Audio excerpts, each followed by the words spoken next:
오늘 우리가 함께 읽은 본문 신명기는 두 번째 율법이라고도 하죠. 하나님께서 모세에게 주신 이 마지막 설교이기도 합니다.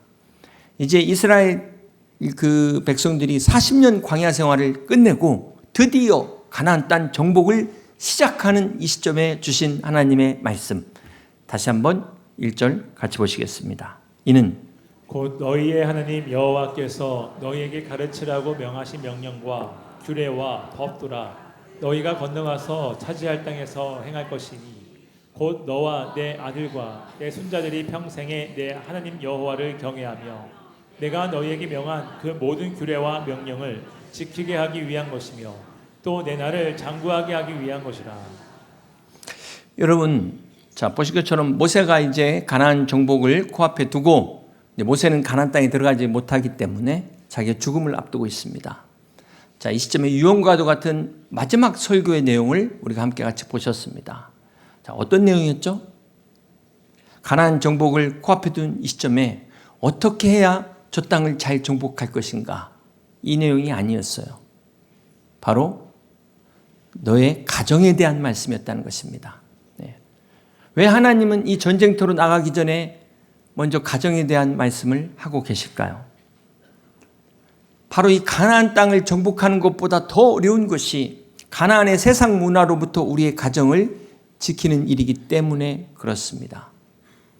여러분 생각해 보세요. 가나안 땅으로 들어가는 이스라엘 백성은 참으로 지금 중과 부족 같은 적을 앞에 두고 있는 겁니다. 그들에 비하면 자기들은 정말 오합지졸에 불과하죠. 수적으로 열세입니다.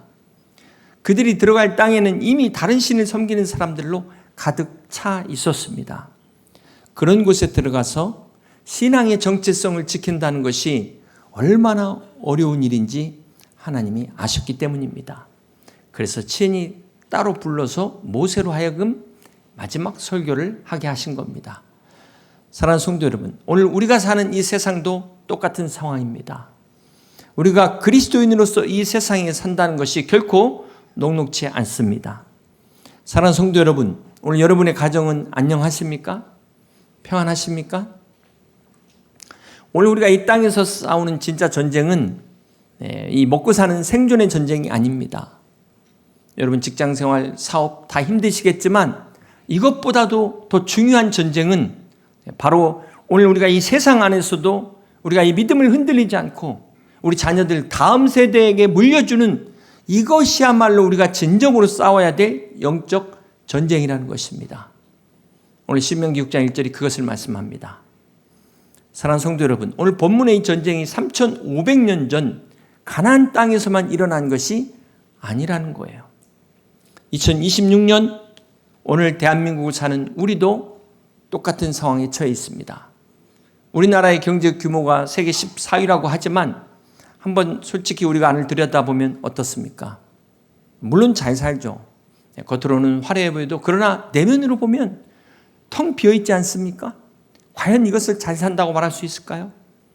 2024년 통계청 자료를 보니까 혼자 사는 1인 가구 수가 전체 가구의 36%로 해마다 늘고 있다고 합니다. 그러니까 세 집 중에 한 집꼴로 혼자 살고 있습니다. 이것은 무엇을 말할까요? 이 가족이라는 공동체가 무너져가고 있다는 것입니다. 가정 안에서도 함께 같이 밥을 먹을 식구가 없다는 거예요. 가정 안에서 함께 대화하고 함께 울고 웃을 사람이 없는 겁니다. 사랑하는 성도 여러분, 우리는 그 어느 때보다 편한 세상에 살고 있습니다. 특별히 우리 어머니들 배달앱 하나면 저녁 식사 준비 안 해도 언제든지 먹고 싶은 음식이 쫙 배달돼가지고 식탁이 차려지는 그런 시대를 살아가고 있습니다. 얼마나 이 편한 시대를 살아가고 계세요. 그런데 정작 이 식탁의 가장 중요한 대화는 사라져가고 있다는 거예요. 함께 식사할 기회만 줄어드는 게 아니라 밥상의 의미가 사라져가고 있습니다. 우리말에 이 밥상머리라는 말이 있잖아요. 밥상머리, 머리를 마주한다. 그래서 이 식탁의 자리는 밥만 먹는 자리가 아니라 밥만 먹으면 하숙집하고 뭐가 다르겠습니까? 대화하는 자리예요. 작은 일 같지만 함께 부모와 자녀가 이렇게 식탁을 하면서 어른이 수저들 때까지 그 기다리는 그 짧은 시간이지만 그 어린아이는 그것을 통해서 절제를 배우고 예절을 배웁니다. 또 좋아하는 반찬 혼자 먹지 않고 나누는 것을 통해서 어렸을 때부터 가정에서 양보를 하는 것을 배우게 돼요. 말하는 사람들의 눈을 보며 직접 듣는 이 작은 행동이 경청하는 인격을 형성하는 데 가장 중요한 게 식탁에서 이루어진다는 것입니다. 미국 하버드 대학의 캐서린 스노우 박사가 그 팀에서 연구를 한 게 있는데요. 만 3세 어린아이가 책을 통해서 배우는 단어가 평균 140개랍니다. 그런데 이 아이가 가족 간의 식사를 통해서 배우는 단어는 몇 개쯤 될까요? 1000개예요. 1000개. 비교가 안 됩니다. 캐서린 스노우 박사 팀에서 수년간 가족 식사가 우리 자녀들의 인지적, 사회적, 정서적 발달에 미치는 영향을 연구했습니다. 우리 아이들이 지적으로, 정서적, 사회적으로 건강하게 자라는 비결이 어디에 있었을까? 부모의 학력도 아니었어요. 부모의 재산도 아니었습니다. 어느 동네에 사냐, 여의도냐, 이것도 아니었다는 거예요. 결론은 바로 가족이 함께 저녁을 먹는 횟수였다. 또 미국 미네소타 대학의 영양학과 연구팀이 청소년 677명을 대상으로 10대 식습관에 대해서 연구했습니다. 이 가족이 함께하는 식사의 빈도가 자녀들의 흡연, 음주, 약물 남용, 우울증, 자살 등의 가능성과 반비례한다. 직접적 영향이 있다는 연구 결과를 발표한 적이 있습니다. 하나만 더 말씀드린다면 하버드 부모들의 자녀 교육법이라는 책에 보시면요. 자녀들을 하버드 대학에 보낸 부모들의 공통점 7가지를 이야기합니다. 그 중에 첫 번째가 자기 자녀를 다른 아이들과 절대로 비교하지 않았다. 그리고 자기 자녀들의 장점을 극대화시켰다는 거예요. 두 번째는 밥상머리 대화를 이야기합니다. 아무리 바빠도 저녁 시간만큼은 밥상머리에 앉아서 가족이 함께 대화를 했다는 거예요. 이렇게 어려서부터 식탁에서 함께 대화를 한 자녀들, 사춘기가 돼도 공부 문제, 이성 문제, 진로 문제로 흔들릴 때도 부모와 대화를 이어갈 수 있었다는 것입니다. 그러므로 결론적으로 가정에서 가장 중요한 자리를 꼽는다면 바로 식탁의 자리다. 밥상이라는 것입니다. 여러분, 우리말에 이 가족보다도 더 친근한 말이 있죠? 바로 식구, 먹을 시계, 입구자. 한 집에 살면서 함께 같이 밥을 먹는다는 뜻 아니겠습니까? 그러니까 가족이라는 것은 피를 나눈 형제뿐만 아니라 밥을 나누는 거예요. 참, 그래서 우리가 식탁이 중요합니다. 밥상은 바로 하나님의 말씀을 함께 나누고 그 신앙이 뿌리 내리는 자리가 바로 여러분 가정의 식탁이라는 것을 잊지 마시길 바랍니다. 오늘 성경이 이것을 말씀합니다. 신명기 6장 4절입니다. 들으라, 우리 하나님 여호와는 오직 유일한 여호와이시니. 이스라엘아 들으라, 쉐마. 유대인들이 매일 아침 저녁으로 듣고 외우는 말씀이 바로 이 말씀입니다. 이 쉐마는 회당에서만 외운 게 아니에요. 교회에서만 외운 게 아니라 가정에서, 식탁에서 외웠다는 거예요. 학자들은 유대인들의 랍비 교육의 75%가 회당이 아닌 그들의 가정, 식탁에서 이루어졌다고 이야기합니다. 여러분, 유대인들이 세계 인구의 0.2%밖에 안 되는 적은 비율이지만 전체 노벨상 수상자의 25%가 넘는 이런 인물들을 배출한 비결이 바로 유대인 교육에 있어요. 하브루타 교육이라고 하잖아요. 이것은 우리가 막 주입식, 암기식 교육이 아니라 끊임없이 질문하게 해요. 너는 어떻게 생각하니? 너는 어떻게 생각하니? 정답을 주지 않아요. 그래서 토론을 통해서 계속적인 창의력인 사고를 키우는 것이 유대인 하브루타 교육의 핵심입니다. 유대인들이 수천 년 동안 나라를 잃어버렸음에도 불구하고 그들이 믿음을 지킬 수 있었던 것이 바로 이 식탁에서 자녀들에게 신앙을 물려주고 신앙을 물려받았기 때문입니다. 우리 신명기 6장 7절입니다. 내 자녀에게 부지런히 가르치며 집에 앉았을 때에든지 길을 갈 때에든지 누워 있을 때에든지 일어날 때에든지 이 말씀을 강론할 것이며. 여기 집에 앉아 있을 때가 구체적으로 어떤 때일까요? 여러분 가족이 집에서 가장 오래 앉아 있는 때가 어디십니까? 그 장소가 아마 대부분은 그 TV 앞에 소파가 아닐까요? 네, 그러나 이 시대는 TV가 없던 시대였기 때문에 식탁입니다. 식탁. 하나님께서 앉아서 가르치라고 말씀하신 장소가 식탁입니다. 이 식탁이 특별한 이유는 음식의 메뉴가 특별해서가 아니에요. 바로 그 자리에서 함께 대화를, 하나님의 은혜를, 말씀을 나눈 겁니다. 우리가 보통 그 오랜만에 만났거나 또 가끔 본 사람한테 한번 밥 먹자. 이게 무슨 말입니까? 그냥 단지 그냥 끼니 때우자는 게 아니잖아요. 좀 얼굴 보면서 한번 이야기 좀 하자. 이런 의도 아니겠습니까? 솔직히 오늘 우리 자녀들에게 필요한 게 무엇일까요? 학원이 아니에요. 과외가 아닙니다. 매일 저녁 밥상에서 부모와 함께 나누는 대화가 가장 필요한 것입니다. 사랑하는 성도 여러분, 오늘 우리 이 식탁에 적이 있어요. 이 식탁의 가장 큰 적, 그것은 바로 다름 아닌 이 핸드폰, 스마트폰입니다. 이 스마트폰이 부모와 자녀 사이의 대화를 빼앗아가 버렸어요. 그 어렵게 한 식탁에 앉아갖고 각자 자기 핸드폰 보면서 밥 먹고 있어요. 식사는 단순히 밥 먹기 위한 시간이 아니라 가족이 온전히 함께하는 게 무엇인지를 몸으로 배우는 시간입니다. 그렇기 때문에 이 스마트폰을 내려놓고 이제 마주 앉는 건데, 그렇다고 다가 아니죠. 그 자리에서 이제 대화, 어떤 대화를 나누느냐가 중요한 거예요. 이 대화가 대놓고 화내면은 이게 안 한만 보다지 않겠습니까? 우리 한국 부모님들이 자녀에게 단골로 하는 질문 3가지가 있대요. 너 숙제했니? 학원 갔다 왔니? 몇 점 맞았니? 여러분, 지금까지 이렇게 질문해갖고 노벨상 받은 자녀 있습니까? 위장병에 걸린 자녀들 부모는 봤어도 상 받은 사람 한 명도 없어요. 실제 실화입니다. 한 아버지의 이야기예요. 이 아버지는 매일 저녁마다 빼놓지 않고 식사 때마다 자녀에게 질문을 했습니다. 오늘 학교에서 어떤 좋은 질문을 했냐? 성적을 물어보지도 않았어요. 어떤 좋은 질문을 했냐? 어떤 질문을 했냐? 이것만을 물어봤다는 거예요. 이 아버지의 아들이 어떻게 됐을까요? 1944년 핵자기 공명에 대한 기여로 노벨 물리학상을 수상한 이지도어 라비, 유택의 미국인입니다. 이 라비가 훗날 이렇게 회고했어요. 나를 오늘날 과학자로 만든 것은 우리 어머니의 가르침이 아닙니다. 바로 매일 저녁 식탁에서 질문했던 아버지의 그 질문 때문이었습니다. 이렇게 이야기했어요. 사랑하는 성도 여러분, 인생은 정답을 얼마나 많이 아느냐가 그렇게 사실 중요하지 않습니다. 오늘 우리가 어떤 질문을 하고 사느냐에 따라서 우리의 인생이 달라집니다.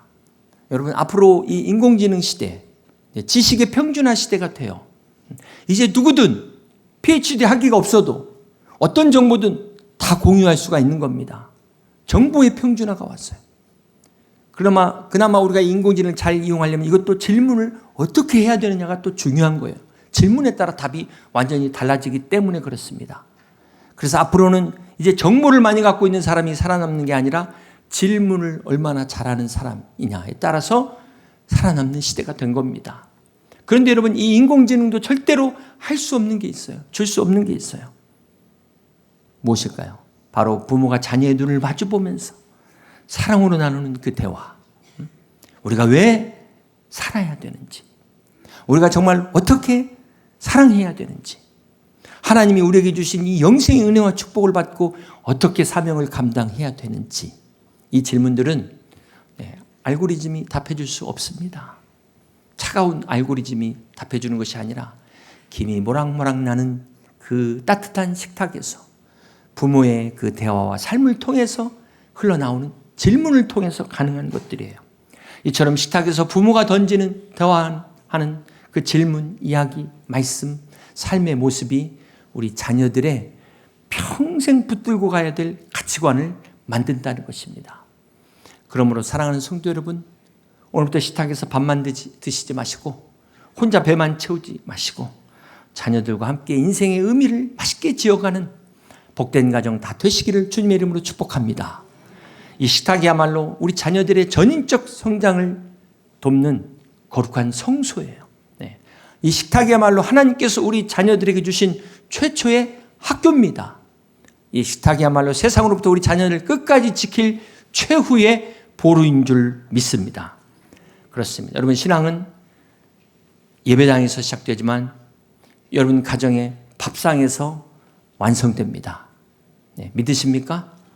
그렇다면 여러분 너무 교회에서만 식사하려고 하지 마시고 집에 가셔서 가족과 함께 식사하시기를 주님의 이름으로 축복합니다. 네. 여러분 가정의 밥상이 거룩한 교회장이 되시기를, 교육의장이 되시기를 주님의 이름으로 축복합니다. 우리가 우리의 가정의 식탁이 거룩한 교육의장으로서 어떻게 자녀들을 가르쳐야 될까요? 오늘 다시 한번 7절 보겠습니다.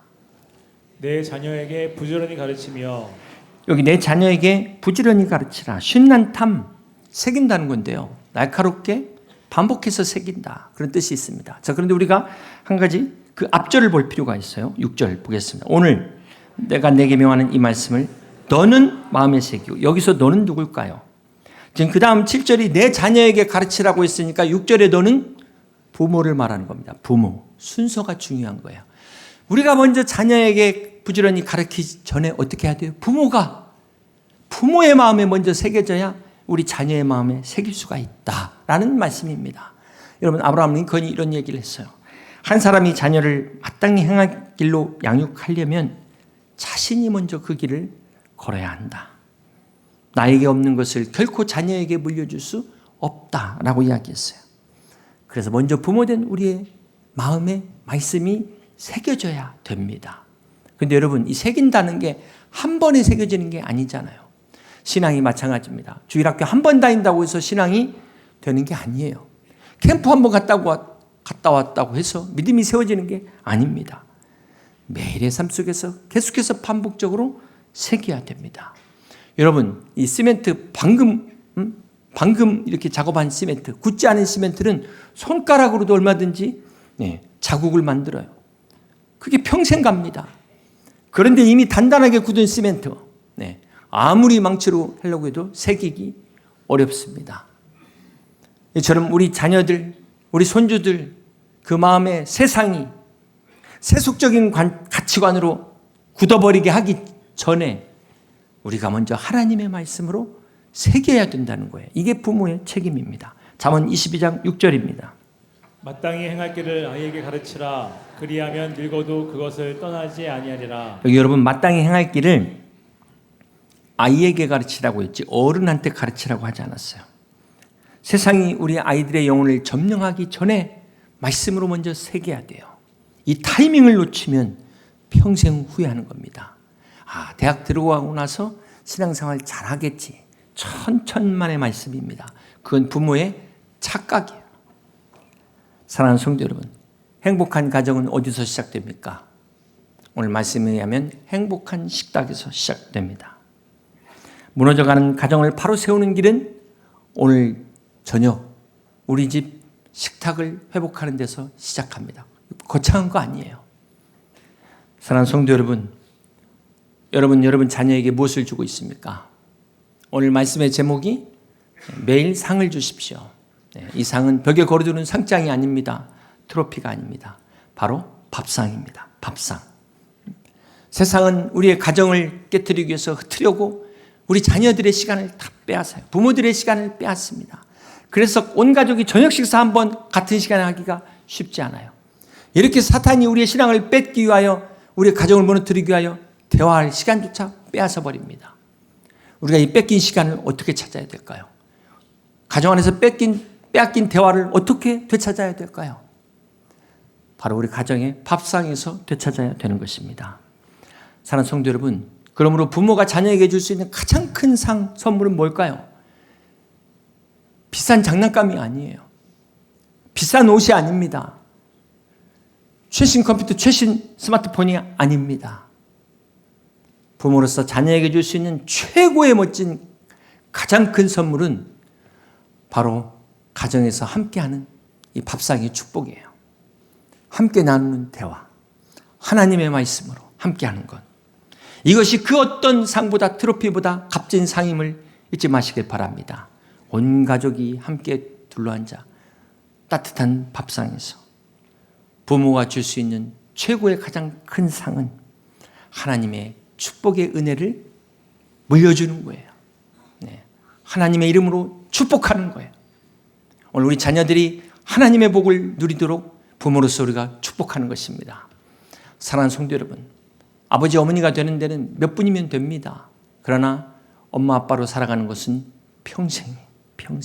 부모가 되는 것은 한순간이지만 진짜 부모다운 부모가 되는 것은 결코 쉽지 않습니다. 매일 가정에서 평생에 걸쳐서 밥상과의 이 싸움을 승리해야 되는 것입니다. 사랑하는 성도 여러분, 우리가 사는 2026년 이 첨단 기술이 우리에게 무엇을 주었습니까? 물론 이제는 뭐 손으로도 안 하고 말 한마디로 움직이는 세상이 되었습니다. 얼마나 편리한 세상이 되었는지 몰라요. 그렇다면 과연 우리 영혼은 어떨까요? 여러분의 가정은 어떻습니까? 진정한 그러한 편안함을 누리고 계십니까? 인공지능이 아무리 발전해도 이 모든 것을 다 대신해주는 그런 시대가 온다 할지라도 절대로 할 수 없는 게 있다는 거예요. 죽었다 깨어나도 할 수 없는 것. 그것은 바로 따뜻한 밥 한 그릇을 앞에 두고 사랑하는 가족과 함께 눈을 마주치며 나누는 대화. 이것은 그 어떤 것도 대신할 수 있는 기술이 없습니다. 그 어떤 인공지능으로도 앞으로도 영원히 할 수 없는 것입니다.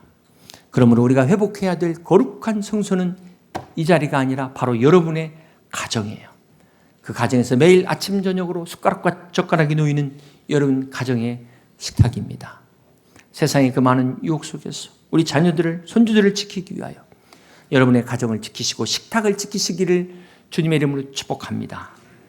그런 의미에서 먼저 우리가 작은 것 하나부터 시작해야 됩니다. 온 가족이 함께 앉아서 밥 한 끼 같이 먹는 것에서부터 시작하는 것입니다. 그런데 한 가지 유의해야 될 것은 오늘 설교에 은혜 받았다고 해가지고 갑자기 집에 가서 저녁에 막 이 질문을 안 하던 질문을 하시면 자녀들이 황당해요. 아버지 오늘 혹시 뭐 잘못 드셨어요? 어머니 혹시 어디 아프세요? 자녀들이 도망갈지도 모릅니다. 너무 갑자기 하시면 안 되고 하나씩. 그렇습니다. 요즘 전 세계적으로 이 스마트폰 없는 구역 운동이 퍼지고 있습니다. 여러분의 집, 식탁을 디지털 프리존으로 선포하시길 바랍니다. 식사 시간만큼은 스마트폰을 멀리 두시고 가족과 대화를 빼앗기지 마시기를 바랍니다. 중요한 것은 부모가 먼저 해야 돼요. 부모가 먼저 멈춰야 됩니다. 세상의 속도를 멈추는 것. 이 작은 멈춤에서 기적은 시작됩니다. 여러분의 작은 그 한 걸음 한 걸음이 우리 자녀들의 인격이 자라고 성품이 완성되어 다음 세대가 살아나게 될 줄로 믿습니다. 그러므로 오늘 무너져가는 이 가정이 다시 일어나고 오늘 우리 자녀들 안에 하나님의 신앙이 뿌리 내리기 위해서 수천 년 전 하나님께서 모세에게 주신 이 말씀, 이 신명기의 말씀이 여러분의 가정에 선포되고 여러분의 식탁에서 함께 나눠질 수 있기를 주님의 이름으로 축복합니다. 신명기 6장 4절입니다. 이스라엘아 들으라.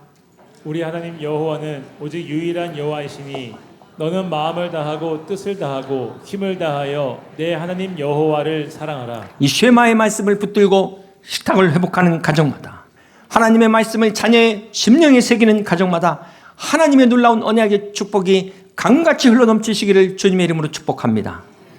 가정의 달을 맞아 오늘부터 우리의 식탁이 말씀이 흐르고 생명이 넘치는 거룩한 성소가 되시기를 주님의 이름으로 축복합니다. 우리 사랑하는 우리 여의도침략의 성도들의 모든 가정이 영과 육이 함께 회복되는 성소가 되어 우리 자녀들을 통해 우리 다음 세대가 일어나고 세워지는 거룩한 축복의 통로가 되시기를 주님의 이름으로 간절히 축원합니다.